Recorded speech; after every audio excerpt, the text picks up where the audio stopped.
મિત્રો, સંતરામપુર એ ગુજરાતના મહીસાગર જિલ્લામાં આવેલું એક નગર છે. તે સંતરામપુર તાલુકાનું મુખ્ય મથક છે. સંતરામપુર, જેને જૂના સમયકાળમાં સંતનું રાજ્ય અથવા સૂત તરીકે ઓળખવામાં આવતું હતું અને આજનું સંતરામપુર તરીકે જાણીતું છે, જેનો ઇતિહાસ વર્ષો જૂનો છે. જી હા મિત્રો, ઈસવીસન 1255થી સંત રાજ્યનો ઇતિહાસ શરૂ થાય છે. આઝાદી પહેલા સંતરામપુર રાજ્યમાં રાજાઓનું શાસન હતું અને એક સમૃદ્ધ રાજ્ય હતું. તે ભારતની દેશી રિયાસતોમાંથી એક છે. તો મિત્રો, આજે આપણે સંત રાજ્યનો ઇતિહાસ જાણવાના છીએ, તો વિડીયોમાં બન્યા રહો. મિત્રો, સંતરામપુર રાજ્યનો ઇતિહાસ આજના મધ્યપ્રદેશ ધારથી થાય છે. પરમાર વંશના ચક્રવર્તી સમ્રાટ વિક્રમાદિત્યના વંશજ રાજા ભોજ વર્ષ 1010માં રાજ્યાભિષેક થયો. તેઓ માળવાના સિંહાસન પર બેઠા. તેઓ પરમાર વંશના રાજા હતા. રાજા ભોજના કુટુંબમાંથી જાલમસિંહજીએ રાજા ભોજ અને તેમના મંત્રીઓના હેઠળ કામ કરવાની ના પાડી દીધી અને એક અલગ રાજ્ય વસાવવા તેઓ ધારથી નીકળી જાય છે.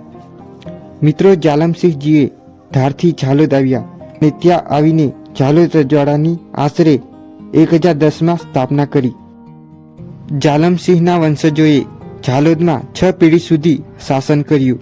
મિત્રો, ઝાલોદ નામ જાલમસિંહજીના નામ પરથી પડ્યું અથવા ઝાલોદના મૂળ આદિવાસીઓના નામો પરથી પડ્યું એમ કહેવામાં આવે છે. ઈસવીસન 1247માં એક મુસ્લિમ આક્રમણમાં જાલમસિંહ બીજાનું મૃત્યુ થાય છે. મિત્રો, જાલમસિંહ બીજાનો પુત્ર સંત અને નાના ભાઈ લીમદેવ ત્યાંના જંગલોમાં નાસી ગયા હતા. જાલમસિંહ બીજાના પુત્ર રાજા સંતે ઈસવીસન 1255માં સંત નામનું રાજ્ય વસાવી ત્યાં રાજ કરવા લાગ્યા. મિત્રો, સંત રાજ્યની સ્થાપના ઈસવીસન 1255માં રાજા સંતે કરી હતી, જે આજનું સંતરામપુર. રાજા સંતે જાલમસિંહજીના વંશજ હતા, જે પરમાર કુળના શાસકો હતા. મિત્રો, રાજા સંત એ સંત રાજ્યના સ્થાપક હતા. તેઓએ ઘણા વર્ષો સુધી સંત રાજ્યમાં રાજ કર્યું હતું.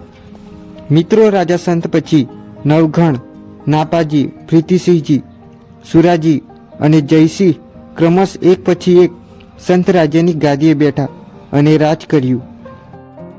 રાજા જયસિંહના 3 પુત્રો હતા, અખેરાજ, ગજસિંહ અને કુંભા. એક પછી એક ક્રમશ રાજ્યની સત્તા સંભાળી હતી. મિત્રો, અમદાવાદના સુલતાન અહમદ શાહ ઈસવીસન 1414થી 1443 દરમિયાન સંત રાજ્ય પર ચડાઈ કરી અને 1443માં રાજા કુંભાને હરાવ્યો. રાણા કુંભા પછી રામસિંહ, રાયમલ અને માંડલિકે એક પછી એક રાજા બન્યા. રાણા માંડલિકે સંત રાજ્ય પર ઈસવીસન 1536થી 1565 સુધી રાજ કર્યું હતું. તેમના પછી સૂરજમલ, રતનસિંહ અને પ્રીતિસિંહ બીજા એક પછી એક સંત રાજ્ય પર રાજ કર્યું હતું. મિત્રો, રાણા સબલસિંહ વર્ષ 1607થી 1635 સુધી સંત રાજ્ય પર રાજ કર્યું. રાણા ગજસિંહ વર્ષ 1635થી 1688 સુધી સંત રાજ્યમાં રાજ કર્યું હતું. રાણા મહાવસિંહ વર્ષ 1688થી 1704 સુધી સંત રાજ્યમાં રાજ કર્યું હતું. ત્યાર પછી રાણા પ્રીતિસિંહ ત્રીજા વર્ષ 1704થી 1735 સુધી સંત રાજ્યમાં રાજ કર્યું હતું. ત્યાર પછી રાણા રતનસિંહ વર્ષ 1735થી 1753 સુધી સંત રાજ્યમાં રાજ કર્યું હતું. મિત્રો, રતનસિંહના અવસાન થતાં તેમના બનેવી બાંસવાડાનો સિસોદિયા રાજવી દ્વારા સંત રાજ્યમાં તેણે રતનસિંહના પુત્રો પાટવી રાજકુંવર તથા તેનાથી નાના 2 ભાઈઓની હત્યા કરીને સંત રાજ્ય કબજે કર્યું હતું. મિત્રો, ચોથો કુંવર બદનસિંહ બચી ગયો. તેને માલવણના કોળીઓએ આશ્રય આપ્યો હતો અને યોગ્ય સમયે સંત રાજ્ય પર હુમલો કરી બાંસવાડાના સત્તાધીશોને હાંકી કાઢ્યા અને બદનસિંહને ગાદીએ બેસાડ્યા. તેમનું શાસન વર્ષ 1784 સુધી તેઓએ સંત રાજ્યમાં રાજ કર્યું હતું. ત્યાર પછી તેમનું અવસાન થાય છે. રાણા શિવસિંહ અને રાણા કેસરીસિંહ, તેઓનું શાસન વર્ષ 1784થી 1819 સુધી તેઓએ સંત રાજ્યમાં રાજ કર્યું હતું. રાણા કલ્યાણસિંહ વર્ષ 1819થી 1835 સુધી સંત રાજ્યમાં રાજ કર્યું હતું. રાણા ભવાનસિંહજી વર્ષ 1835થી 1872 સુધી સંત રાજ્યમાં રાજ કર્યું હતું. ત્યાર પછી તેમનું અવસાન થાય છે. રાણા પ્રતાપસિંહજી ભવાનસિંહજી તેઓ વર્ષ 1873થી 1896 સુધી સંત રાજ્યમાં રાજ કર્યું. ત્યાર પછી 1896માં રાણા પ્રતાપસિંહજીનું અવસાન થાય છે. મહારાણા જોરાવરસિંહજી પ્રતાપસિંહજી તેમનું શાસન વર્ષ 1896માં સંતરામપુરની ગાદી પર આવ્યા. મહારાણા જોરાવરસિંહજી 50 વર્ષ સુધી સંતરામપુરમાં શાસન કર્યું હતું. તેઓએ 1920માં જોરાવર વિલા પેલેસની સ્થાપના કરી હતી, જે આજે પણ અડીખમ ઊભો છે. મિત્રો, 22 ડિસેમ્બર 1946ના રોજ મહારાણા જોરાવરસિંહજીનું અવસાન થયું હતું. મહારાણા પ્રવીણસિંહજી તેમનો જન્મ 1 ડિસેમ્બર 1907માં થયો હતો. વર્ષ 1946માં સંતરામપુરના રાજા તરીકે નિયુક્ત થયા હતા. તેમને કચ્છના મહારાજા વિજયરાજી ખેંગારજી સવાઈ બહાદુરની પુત્રી મહારાણી હંસાકુમારી સાથે લગ્ન કર્યા હતા. તેમણે 1946થી સંતરામપુરની ગાદી સંભાળી હતી.